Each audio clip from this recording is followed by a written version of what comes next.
Welcome back to Las Vegas. It's Alex Belfield talking to the stars of the Strip. And if you come to Paris, one man you have to see is Anthony Cools. How are you? I'm wonderful. How are you? You're creepy. I don't like you. You get people to do things they don't want to do. Can I have a drink? Yeah, go ahead. Good. What's in it? Much. This is radio, right? Yes. Nothing. Just diet soda. That's all. Listen, I've just sat through your show for 90 minutes of pure unadulterated fun. You get people to come on stage, and basically it's the only show in the world where people are not paid to entertain others. I know, and they get an orgasm. How cool is that?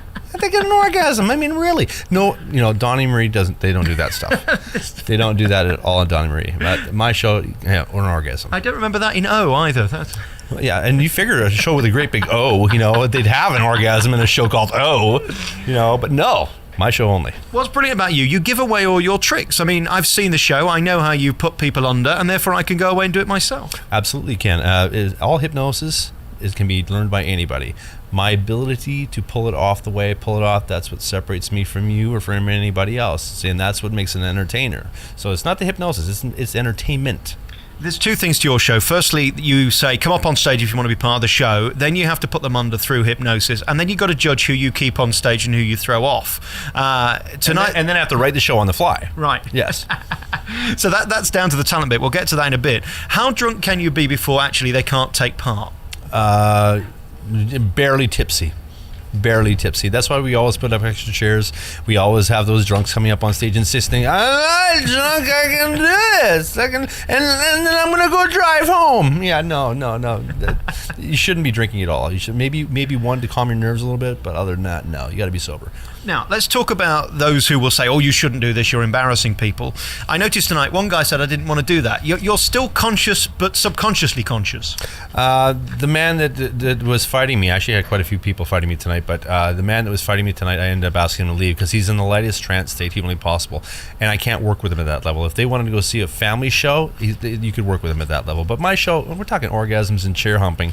No, you got to be really deep to be in my show. But you see, this is what fascinates me about what you do. It's so interesting how you get people to different levels and keep them there. And there's a lot of touching involved and whispering and stuff off mic as well. Is that critical to what you do? No, you don't. I don't know what you're talking about off mic. What are you talking about? Yeah, there is a lot more going on to the mind. Matter of fact, if you come up and see the show, tape it. Tape the induction, go home, learn the words. It's still not going to work for you. I hate to break it to you. There's so much more going on there that the audience does not see and doesn't even have any clue about. And I'm not going to tell you what they are. Of course not. You see, I'd love to know. I'd love to be able to do it myself because I think, especially at work with colleagues, I could do with a few people being nicer. Can you make people nicer? Are my staff not the most amazingly nice people you've ever met before in your entire life? Judging by what I'm looking at, they're not bad. Yeah, and they think they get paid, which is kind of cool too. Is it nice having your own theatre and your own showroom and your own place in Paris where people come to? I mean, you've been doing this years and years and years now.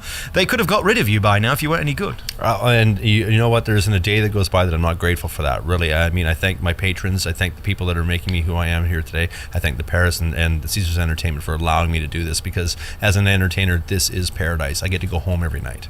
And you also make people very happy and have a lot of fun with them. Does that give you some form of catharsis? I mean, if you're doing Les Miserables on Broadway every night, I'm sure you don't leave the theatre smiling. I'm sure you don't.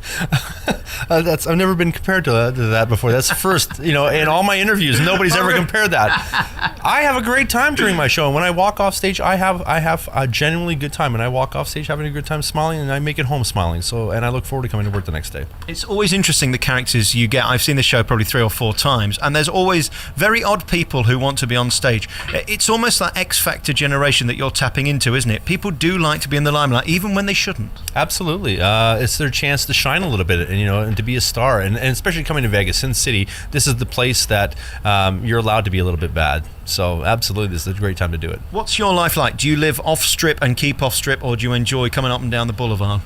Oh, no, I live about 10 minutes west, and believe it or not, in this area, there's 2 communities. There's Las Vegas, and there's Vegas. And Vegas is the little strip where everything happens, and 10 minutes away, it's an actually great place to live. And I rush to get to my house and get in my backyard, a scotch, a soda, some good jazz, and I'm a happy guy. Who do you enjoy seeing when you're not watching your own show? Some great entertainers here, really there are. I enjoy George Wallace. I enjoy Carrot Top, The Amazing Jonathan. I'm not a big fan of some of the shows that people, all the hype's all about. I'm not a real big I can't say this. Okay, I can say this. I'm not a big Cirque fan because they're getting diluted, in my opinion. And everybody comes down, oh, we need to go see Cirque du Soleil. Well, there's 10 of them now, and they're all basically the same thing, and no creativity. So I'd like the smaller shows that everybody sort of has to find out through the back doors what they are. Here's my take. I mean, I've seen 20 odd shows in the last 14 days, and the Cirque shows are spectacular, but there's nothing like seeing one man on stage. I just saw Gordy Brown last night, and again, just to hold that limelight for 90 minutes and fill it full of act is really something, and this is about the last place you can do that. It is the last place I think that you can do that and go home afterwards as an entertainer. I've not seen Gordy, but I heard his show is really good. Yeah. And there's some shows that, because of the exact same show night after night, that I probably would want to go see over and over again too.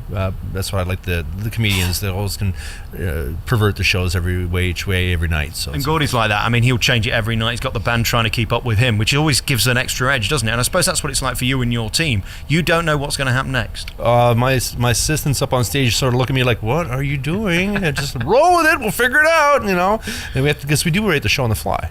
Have you worked out why you've got this showroom and you're still here, and others maybe have been turned away? Luck. I'm a very lucky guy.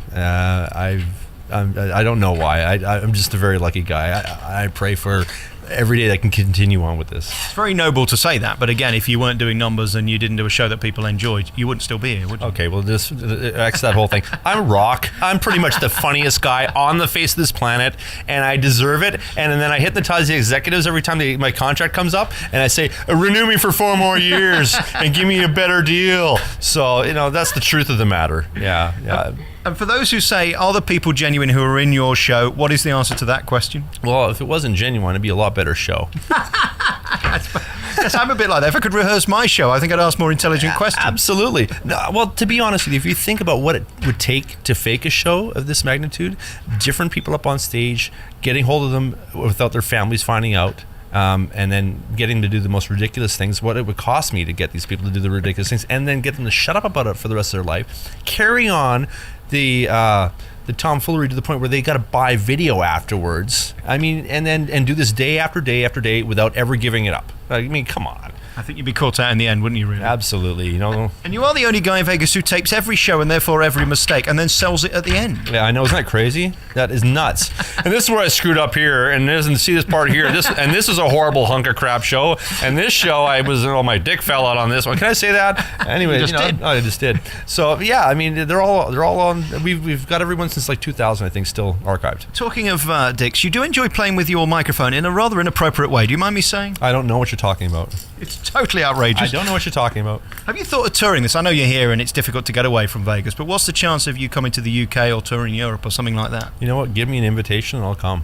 Simple as that. I'd love to go there. I would absolutely love to go there. I think the show would do very well in the UK. I do, absolutely. I mean, I think you're the backbone of show business, people like you. You're just doing your one-man show that is completely unique and different, and pushing boundaries as well is nice, because a lot of it's quite samey and nice here now, isn't it? And that's really not what Sin City is about. No, that's very... I mean, really, do I have to pay you for this interview? Because that's some of the nicest things about me. Thank you very much. I mean, I don't even know how to answer that. Thank you. I'm just going to say thank you to that question. Thank you very much. Anthony Calls, it must be nice to be you. The ladies love you, and every night you get to, well, have fun with people, don't you? I do have a blast at my job. I really do. I'm not going to lie about that. I have a fun time. Thank you for talking to me, and enjoy the rest of your water. Yeah, my water. And thank you very much for the interview. I appreciate that.